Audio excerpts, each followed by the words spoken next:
मैं सीधे चलूंगा। इस वक्त हमारे खास मेहमान हमारे साथ हैं। हमें जब भी चैट पर जाना हो मुझे बताइएगा। मेरे साथ सीधे हमारे खास मेहमान आपकी स्क्रीन पर जनरल अजय चतुर्वेदी है सर, मेरे साथ है एयर कॉमोडोर एस बहाल सर, और मेरे साथ है एम्बेसडर दीपक वोरा सर। सब आप सभी को होली की बहुत सारी शुभकामनाएं and thank you very much sir. आज फेस्टिव डे के दिन भी आपने हमारे लिए समय निकाला। I am grateful to you sir. सबसे पहले बहाल सर, मेरा सवाल आपसे है, और सर हमें छोटे छोटे सवाल लूंगा और छोटे छोटे जवाब, क्योंकि हमें बहुत सारे सवाल आपसे पूछने हैं। बहाल सर मुझे एक चीज बताइए, कल एरिया 51 में अर्थक्वेक आया, उसके बाद कहीं से भी आफ्टर शॉक्स नहीं आए।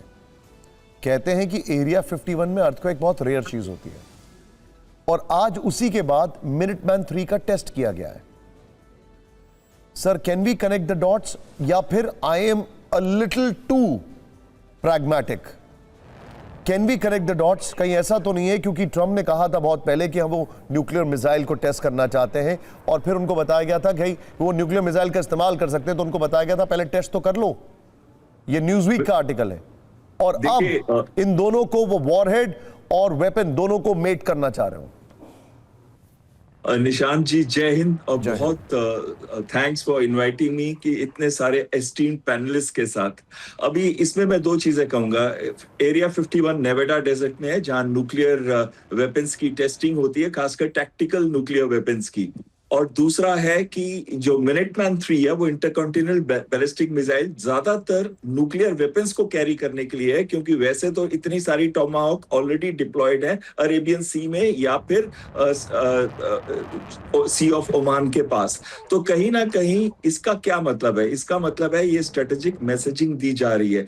एक चीज मैं आपको बताना चाहता हूँ, जब भी नेवाडा डेजर्ट में टेस्ट होता है, अगर न्यूक्लियर टेस्ट हो रहा है, जियोलॉजिकल एक्सपर्ट्स बड़े आसानी से बता सकते हैं जो सेस्मिक वेव पैटर्न होता है। अगर न्यूक्लियर वेपन है तो बड़ा ही सिस्टमैटिक और सिमेट्रिकल वेव पैटर्न होता है, लेकिन जैसे कि यूं सिमेट्रिकल होता है, इसी वजह से उसके ज्यादा धक्के या वो नहीं आते हैं। लेकिन जो दूसरा होता है, जो प्राकृतिक होता है, वो काफी कॉम्प्लिकेटेड होता है, और वो वेव पैटर्न डिफ्यूज्ड या कुछ जगह पे कॉन्सेंट्रेटेड, क्योंकि वो बहुत नीचे, धरती के बहुत नीचे भी होता है, और वो प्राकृतिक होता है, फॉल्ट लाइंस पे होता है। और पर जब भी न्यूक्लियर वेपन का इस्तेमाल किया जाता है, उसका न केवल सिमेट्रिकल होता है, बट साथ में उसकी स्पेक्ट्रल एनालिसिस से क्लियरली पता चल जाता है कि ये न्यूक्लियर वेपन है कि ये प्राकृतिक घटना थी। तो मुझे भी ये लगता है कि कुछ ना कुछ टेस्टिंग तो वहां पे हुई होगी, और जियोलॉजिकल एक्सपर्ट्स उसको बता सकते हैं किसी ने टेस्ट किया हो। दूसरी चीज है कि उसी के साइमल्टेनियसली बाद आईसीबीएम की टेस्टिंग का इंडिकेशन है कि हमने अपने टैक्टिकल न्यूक्लियर वेपन्स टेस्ट कर लिए हैं। स्ट्रेटेजिक मैसेज है कि अगर आप रुकते नहीं, अगर आप सोचते हैं कि आपके पास कोई डर्टी बॉम्ब है या आपने कोई बॉम्ब बना लिया है, तो हम already ready and loaded. Understood sir. एक परसेप्शन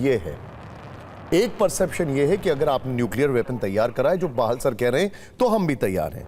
अब मैं जनरल अजय चतुर्वेदी सर के पास आ रहा हूं। सर मैं आपसे एक बहुत ही वेग सवाल पूछ रहा हूं, बट विद फैक्ट्स। इस हफ्ते अमेरिका के हाउस और सेनेट में वोट होने वाला है, जहां पर यह फैसला होगा कि डोनाल्ड ट्रंप आगे इस युद्ध को ले जा सकते हैं कि नहीं ले जा सकते हैं, with the permission of law maker. क्योंकि डेमोक्रेट्स कह रहे हैं कि ये इलीगल एक्शन है डोनाल्ड ट्रंप का, उन्होंने बगैर कांग्रेस की परमिशन के किया है। Okay, part 1 sir.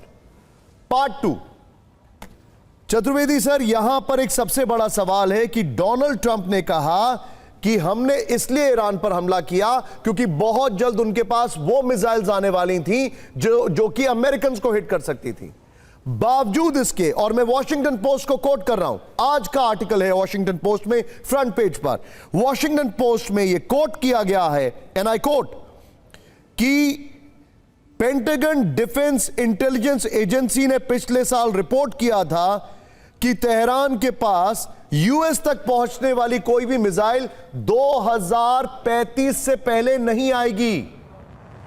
So now my question is, as Donald Trump is, US Congress में वोट होने से पहले क्या वो ये ड्रम डाउन करना चाहते हैं कि देखो वो हम पे हमला करने वाले थे, इसीलिए हमने मिनटमैन का भी टेस्ट किया है? Your take sir.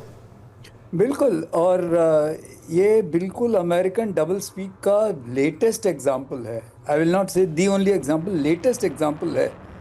आप देखिए इन्होंने कहा किसने न्यूक्लियर वेपन का इस्तेमाल किया? अमेरिका ने।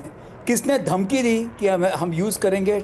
जब हैरी ट्रूमन प्रेसिडेंट थे तो जो हमारे कोरिया में उन्होंने कोशिश किया था कि चाइना पे हम करेंगे। तो ये चीज़ें तो इनके साथ ही हैं। और ये जो मतलब धमकी की भी हद होती है कि भाई हम nuclear weapon are weapon of mass, not mass destruction, they are used as a mass of deterrence. और ये अपनी सीनेट को और अपनी पार्लियामेंट को ये मैसेज देना चाहते हैं कि देखो वो, और उनके अपने ही मैसेज को कह रहे हैं कि 35 में होना है, और अब कह रहे हैं कि नहीं जी उनकी तो मिसाइल तैयार हो गई, और दूसरी तरफ कह रहे हैं कि उनके मिसाइल्स को हम डिग्रेड करते जा रहे हैं। तो ये जो है उनका बिल्कुल सिंपल सा इरादा है कि हमारी बात मानो, नहीं तो तुम्हें जीने का कोई हक नहीं है। ये उनका मैसेज है, मेरा ख्याल में बहुत क्लियरली है। और ये रूल बेस्ड सिस्टम को बिल्कुल नहीं मान रहे। अमेरिकन ने प्रूव कर दिया they are the most untrustworthy people in the world. मैं पॉलिटिक्स में नहीं जाऊंगा, बट सिंपल मिलिट्री लॉजिक मेरा ये कहता है कि ये जो ये कर रहे हैं ये दुनिया के लिए बहुत खतरनाक है। और इससे क्या होगा, हर कोई अपनी जिसकी लाठी है उसकी भैंस वाली सिचुएशन आई जा रही है, which is not correct. Sir आप जो बता रहे हो मैं आपको एक और चीज लेके जाता हूं। Deepak sir is there with me and in spite of going to America at least twice in a year, he doesn't fear his visa being revoked or anything. He is a fearless man. Deepak sir स्वागत है आपका। Now दीपक sir मुझे एक बात बताइए, as we speak Washington post का एक flash पोल आया है, 52% Americans oppose the strike strongly, 39%, only 39% say it is okay.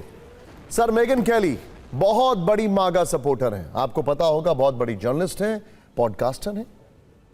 Marco Rubio का स्टेटमेंट है सर, उन्होंने कहा कि हमने इसलिए हमला किया क्योंकि हमारे पास, ट्रंप की कहानी अलग थी कि अमेरिका पे हमला होने वाला था, मार्को रूबियो की कहानी और इंटरेस्टिंग है।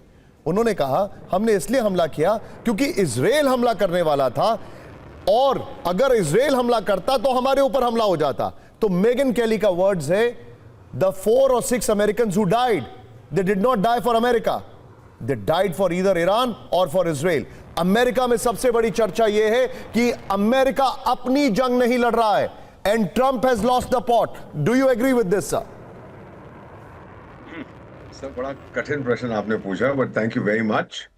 आपके साथ में आपके चैनल पर जब भी होता हूँ बहुत कुछ सीखने को मिलता है जनरल चतुर्वेदी साहब से, और हमारे हवाई बाज साहब आपके साथ है, बहुत अच्छा लगता है। First let me ask you something sir, may I make a confession? Go ahead, sir. Perhaps amongst the three of us here, मैं केवल एक हूं जो मिला हुआ हूं इस व्यक्ति से जिसको मार दिया, अली खमेनी। 1981 में he came to India. I'm sharing this video for the first time. और उस समय हमारा जो मिशन था तेहरान में, उन्होंने बोला, he was Deputy Minister of Defense, Ali Khamenei. तो बोले कि पीएम इंदिरा गांधी पे कॉल करेंगे, तो कहा यार डेप्टी मिनिस्टर कौन कॉल करेगा। Ultimately we persuaded the government. तो मिले और उनसे कहने लगे कि आपकी फैमिली बड़ी प्रसिद्ध है ईरान में क्योंकि आपने बहुत कुर्बानी दी है भारत के लिए, एंड कंटिन्यू टू डू कुर्बानी। और 3 साल के बाद आपको पता है मिसेस गांधी का क्या हुआ। This is in 1981। I just wanted to mention this, that I actually knew the fellow, well not know him but I'd seen the chap.